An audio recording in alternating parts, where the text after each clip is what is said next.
Assalamualaikum warahmatullahi wabarakatuh. Kembali lagi di channel saya Skripsi Bisa. Bagi yang belum subscribe silahkan subscribe terlebih dahulu.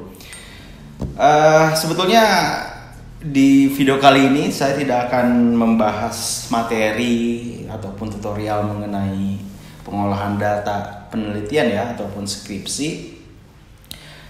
Sekarang saya ingin mereaction salah satu surat terbuka dari mahasiswa ya. Judulnya sih surat terbuka untuk dosen pembimbing. Jadi ketika saya sedang membaca beberapa artikel yang ada di internet, tidak sengaja saya menemukan link yang ternyata ini adalah surat terbuka dari salah satu mahasiswa, entah dari mana mahasiswanya saya tidak tahu. Tapi setelah saya lihat ini jadi menarik untuk saya tanggapi ya. Kemudian kita lihat deh ya, kita lihat judulnya surat terbuka untuk dosen pembimbing ya, dari mojok.co. Jadi di web itu saya menemukan ini surat terbuka untuk dosen pembimbing. Ini ditulis sudah lama, 6 September 2019. Berarti tahun yang lalu ya, setahun yang lalu ya, terhitung telat sih saya ya, karena memang baru ketemu sekarang dan saya merasa tertarik untuk membaca ini dan kedengarannya geli sih ya, menggelitik. Tapi apapun itu ya kita harus patut hargai. Ini ditulis oleh Ririn Erviana yang mudah-mudahan penulis surat ini sekarang sudah lulus. Ya mungkin sudah lulus ya. Ya meskipun seperti itu ya gak masalah. Yang penting ini menjadi satu pelajaran buat kita semua ya, khususnya bagi mahasiswa yang sedang berhadapan dengan dosen pembimbing atau yang mengharuskan untuk berhubungan dengan dosen pembimbing agar skripsinya berjalan lancar. Oke, kita langsung saja ya. Saya bacakan, nanti saya coba tanggapi. Kepada yang terhormat seluruh dosen pembimbing di muka bumi ini. Wis. Bahasa atau kalimat yang hiperbola ya, dosen pembimbing di muka bumi ini. Atau gak tahu alasannya menulis seperti ini, apakah memang ada kekesalan yang begitu dalam sehingga terlalu dilebih-lebihkan dan didramatisir atau apa ya, saya gak tahu. Yang jelas kalimat pertama saja sudah berlebihan dan ini sepertinya ditujukan kepada seluruh dosen pembimbing, gak hanya di Indonesia tapi juga di muka bumi. Dan kesannya seperti itu ya. Tapi saya rasa gak mungkin untuk seluruh dosen di muka bumi ini ya, paling ya di Indonesia. Semoga Anda dalam keadaan baik di tengah kesibukan Anda yang terjadwal, supaya Anda tidak perlu marah-marah. Wis, kalimat pertama aja sudah ada semacam masukan kepada dosen, nggak perlu marah-marah dan kesal ketika mahasiswa datang bimbingan. Kalau saya lihat dari awal kalimat ini terkesan lebih kepada subjektif ya, masalah pribadi dan pengalaman pribadi terhadap dosen. Jadi kalimat untuk seluruh dosen ini tidak untuk seluruh dosen pembimbing ini tidak tepat ya. Baiknya memang ditujukan kepada dosen yang bersangkutan. Jadi terkesan subjektif. Kemudian dengan tidak mengurangi rasa hormat, izinkanlah saya mewakili kawan-kawan sesama mahasiswa. Apakah benar seluruh mahasiswa terwakili oleh surat terbuka untuk dosen pembimbing? Saya juga gak yakin ya, gak yakin mewakili seluruh mahasiswa juga. Ya mungkin ini hanya masalah pribadi saja yang mengatasnamakan mahasiswa atau gak tahu lah ya. Jadi seolah-olah ini ditujukan kepada dosen pembimbing, kemudian penulis mewakili mahasiswa seolah-olah seperti itu. Tapi kalau dari kalimat sih ini hanya subjektif aja ya, masalah subjektif. Masalah pribadi dosen, masalah pribadi mahasiswa atau penulis dengan dosen pembimbingnya. Saya rasa seperti itu. Ketika baca dua paragraf ini, saya bisa mengambil kesimpulan itu hanya masalah pribadi penulis dan dosen. Belum cukup untuk mewakili seluruh mahasiswa dan ditujukan kepada seluruh dosen. Ini salah alamat jadinya. Oke, saya lanjut baca ke paragraf ketiga. Bapak, Ibu tahu gak sakit loh digantungin kayak gini. Lagian kalau kelamaan digantung kayak gini, kapan coba kami ini bisa lamaran?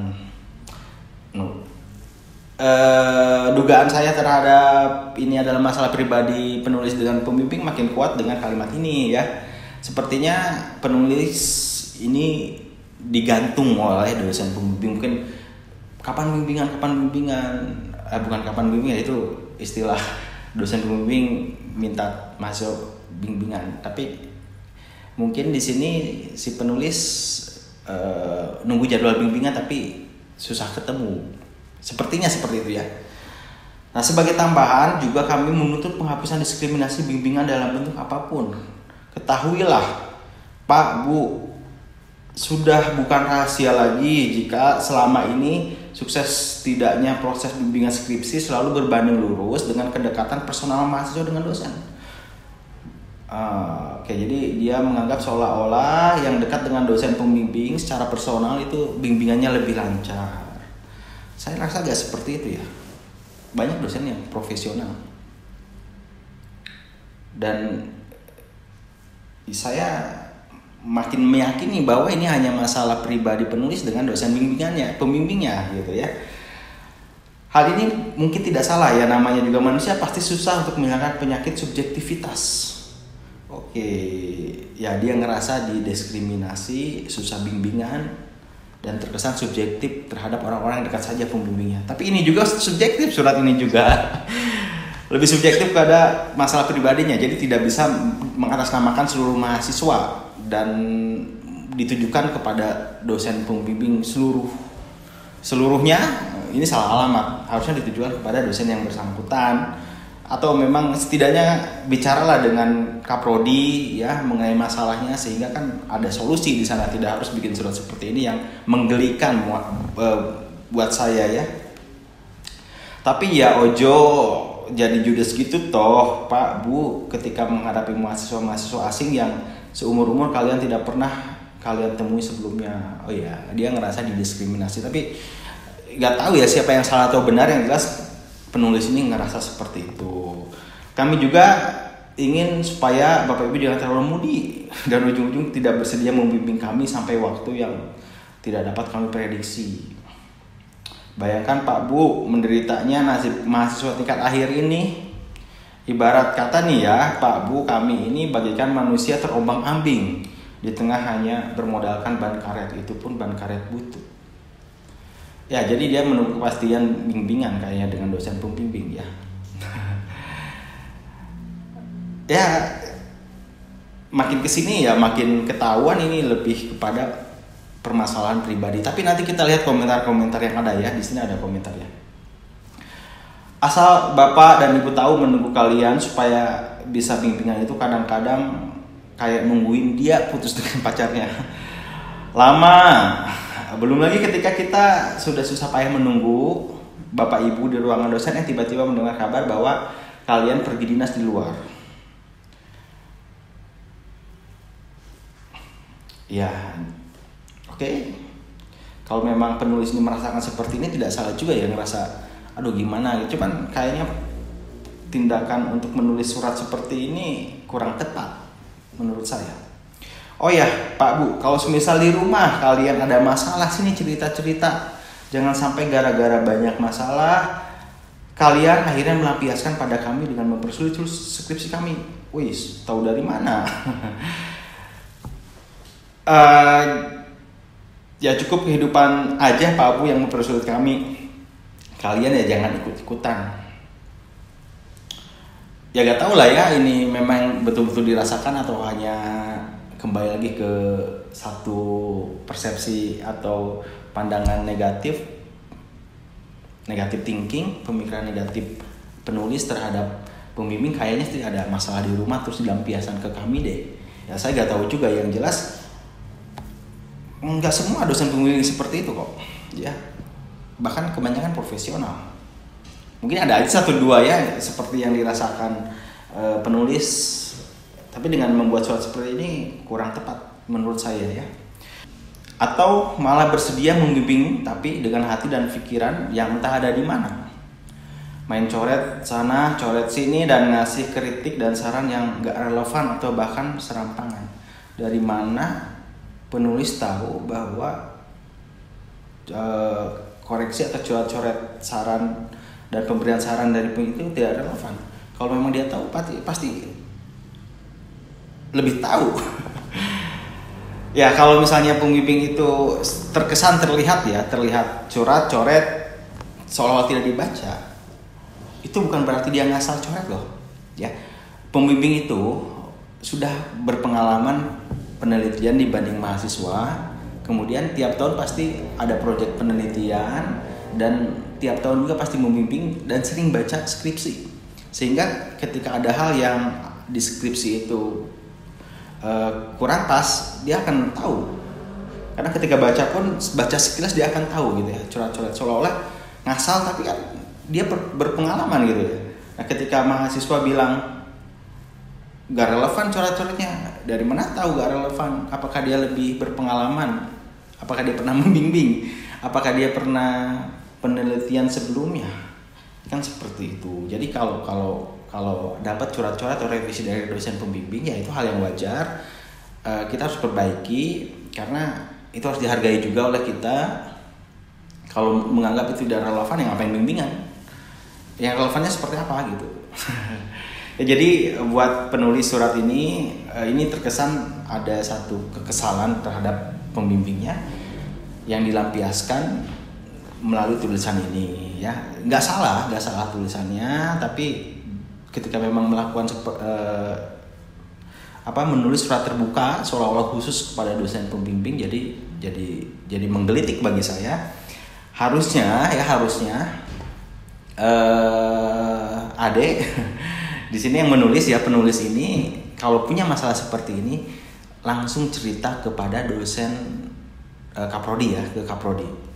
Biasanya ketika kita cerita ke kaprodi, oh Pak begini, nanti kaprodi akan memberikan solusi, entah itu diganti pembimbingnya atau dosen kaprodi ngomong langsung ke pembimbingnya. Itu lebih bagus ya daripada melampiaskan kekesalan di tulisan dan seolah-olah ditujukan kepada dosen pembimbing seluruhnya, dan seolah-olah ini mewakili. Ini tidak sama sekali mewakili dan salah alamat kalau ditujukan kepada dosen pembimbing seluruhnya. Ya, karena tidak semua seperti itu. Oke, kita baca paragraf terakhir. Kami mohon jangan membuat kami kehabisan energi dan kesabaran hanya agar bisa bimbingan dengan lancar. Bapak Ibu harus ingat, kalau selain menyandang beban moral sebagai mahasiswa yang belum lulus, kami juga masih harus menyandang status jomblo pengangguran. Bahkan nanti ketika kami sudah wisuda, bayangkan betapa beratnya beban kami ini. Oke ya, ketika memang teman-teman ini kesulitan dalam bimbingan, tidak lancar gitu ya, sesuai dengan kasus penulis ini, baiknya tadi ya sarankan konsultasi kepada kaprodi. Ya, jangan tiba-tiba ngejudge semua dosen pembimbing seperti ini. Enggak semuanya seperti itu. Dan ketika mengatasnamakan mahasiswa, belum tentu juga mahasiswa merasakan hal yang sama gitu ya. Jadi hati-hati dalam menulis. Tapi gak masalah, ini gak ada salahnya juga kok ya mengungkapkan satu kekesalan sepertinya. Yang tadinya berupaya untuk objektif, nyatanya ini subjektif dan syarat akan masalah pribadi saja. Kita lihat komentarnya. Oke, ada komentarnya. Kalau di kampus kami malah sebaliknya, dosen pembimbing yang sibuk menghubungi mahasiswa bimbingannya. Tuh kan, benar kan? Gak semuanya seperti itu. Jadi tidak tepat mewakili mahasiswa seluruh Indonesia, dan tidak tepat ini ditujukan kepada seluruh dosen pembimbing di Indonesia, muka bumi. Malah kalau mahasiswa bimbingan kami berikan masukan atau kami coret-coret tulisannya atau analisis kita minta lebih pertajam lagi. Malah mahasiswanya bisa sebulan gak nongol-nongol tuh. Ini malah mahasiswanya yang bermasalah. Sebulan tidak nongol-nongol saking malasnya. Tidak ada jadi dosen Politeknik Negeri, tanggung jawab tidak sebanding dengan hasilnya. Tapi saya kurang paham nih kalimat ini. Yang jelas ini ya komentar surat yang seolah-olah mewakili mahasiswa ini kemudian ditujukan kepada dosen pembimbing, dengan komentarnya aja udah terbantah ya. Lalu dengan berat perlu diakui, bukan benar kan ada komentar dia gak setuju juga nih berat untuk diakui.